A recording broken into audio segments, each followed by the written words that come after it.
I used to work at a Starbucks here in Cardiff, and I've got to be honest, it's one of the better jobs I've ever had. The manager was brilliant, the other staff were nice and looked out for each other, so for a minimum-ish wage job, it was about as good as it gets. The only bad shifts to work were the first halves of Monday and Tuesday mornings, as the pre-work rush meant people were often at their absolute worst. I mean, don't get me wrong, people could be complete jerks at other times of the day or week, but the highest concentration of them was Monday and Tuesday mornings, without a shadow of a doubt. But rude customers aren't scary. Annoying and frustrating, yes. Chillingly cruel and calculating, not as much. Which is why this particular incident has stayed with me for so long, and I always seem to use it as my personal point of reference for how terrible human beings can be to each other. So, it's a Monday morning, and we're just coming to the end of the rush at around 9 a.m. 30 minutes more and the caffeine fiends will start to thin out and we can get some coffee and make a smoke break of our own. I heard her before I saw her. Like she was only just trying to get a handle on what had been pure harpy screeches just moments before.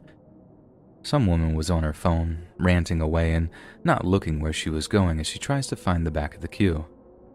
In doing so, she cuts off this other bloke who politely informs her that she's queue jumping. I don't know if she actually didn't hear him or was just tactically ignoring him, but either way, this bloke has to tap her on the shoulder before saying, "Excuse me, believe I was ahead of you." The woman just shrugs this off at first, giving the guy a gesture like, "I'm too busy to listen to you." I remember the look of anger on the guy's face as she gently but firmly grabs the strap of her handbag and tugs her out of the queue before taking her place.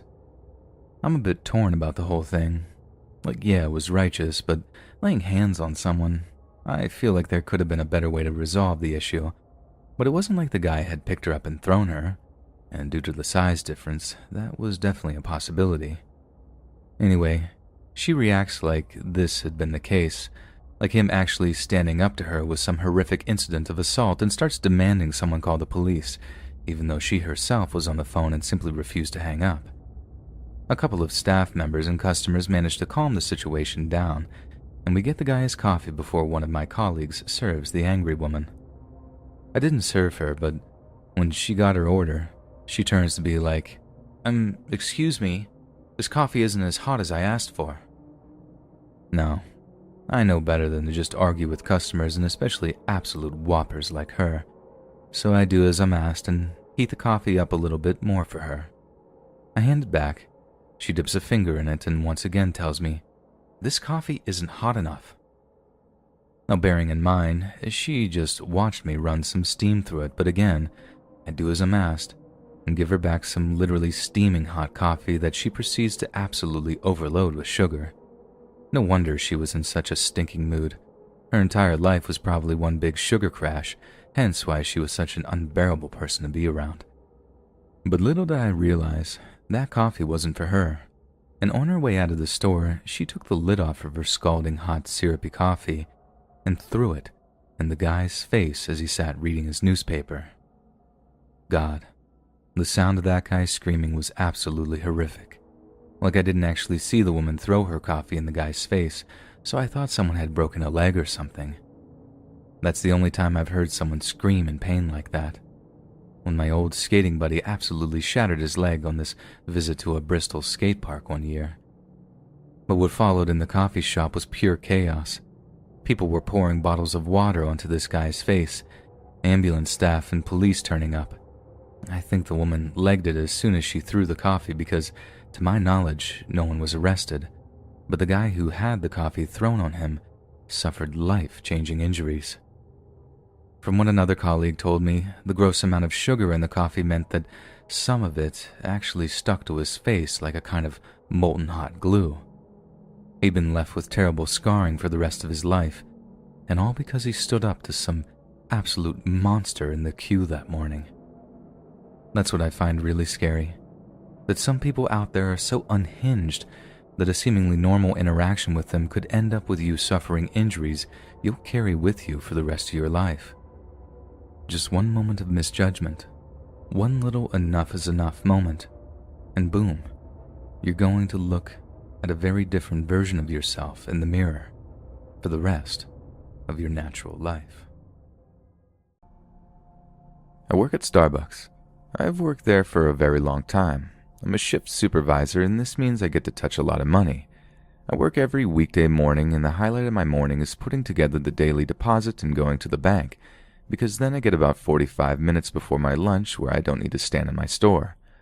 On Monday morning, I was counting the deposit and entering it into the system when I came across something unusual.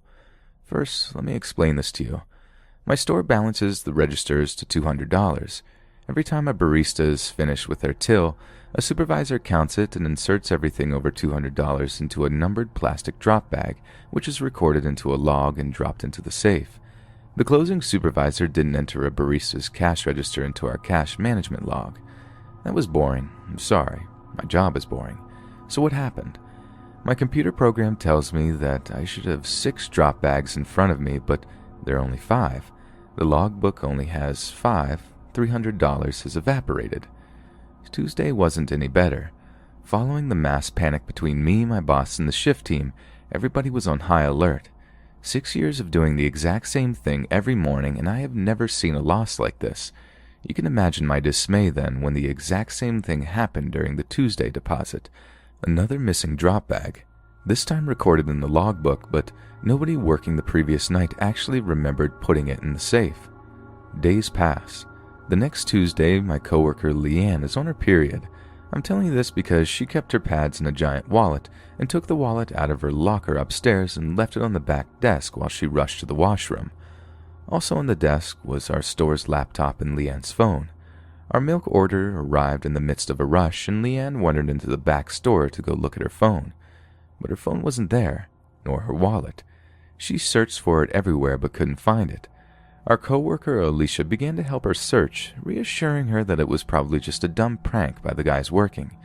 I'll tell you now that I wasn't here for this part because it was so busy, and I also wasn't the supervisor on duty. While all this happened, I was making frappuccinos. Leanne told Delphine, the supervisor, that her phone and wallet were missing from the back desk. Delphine went to have a look. We were 2 people on the floor with a crapload of customers. Delphine noticed the laptop was missing and the back desk was in a total state of disarray. Leanne said it was like that before she started looking for a phone. Leanne used Alicia's phone for Find My iPhone. The phone was still in the building. Leanne, Alicia, and Delphine came out and quietly told us they think somebody jacked their stuff from the back room, but because the door is literally on the floor, how could anybody have come in without being seen? I'll tell you, through the garbage room. In the back room, there is a door that leads to the service hallway connecting my store to the other stores. At the end of the hall is a garbage room, and we leave the garbage door open because it smells terrible. So Delphine, Alicia, and Leanne went into the hall to see that our back door was not locked. They also saw that the stairway down to the basement was unlocked. Alicia opened the door and saw that the lights in the basement were on. They heard a noise, footsteps. Leanne trotted down the steps, and at the bottom she saw a man. The man had her giant blue Kate Spade wallet sticking out of his back pocket. Her phone was probably there too. The store laptop was on the floor. Leanne said she began to panic and asked him not to move and who he was. He said to her, the girl in the green apron, I work at Starbucks. Okay, sir, same. He started walking towards her.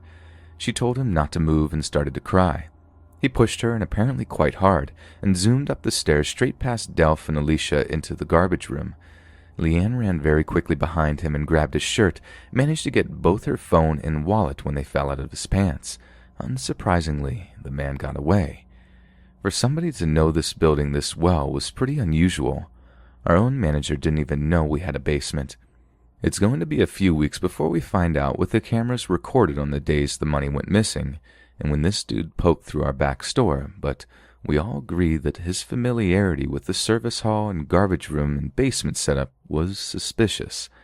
When I try and put the pieces together, considering everything from employee theft to accidentally throwing the money in the garbage, the idea that an intruder waited for an opportunity and took it makes the most sense. We're lucky nobody was really hurt, but afraid the man might come back. For now, all we can do is make sure our back door is always firmly locked and that our phones are safely in our pockets, away from danger.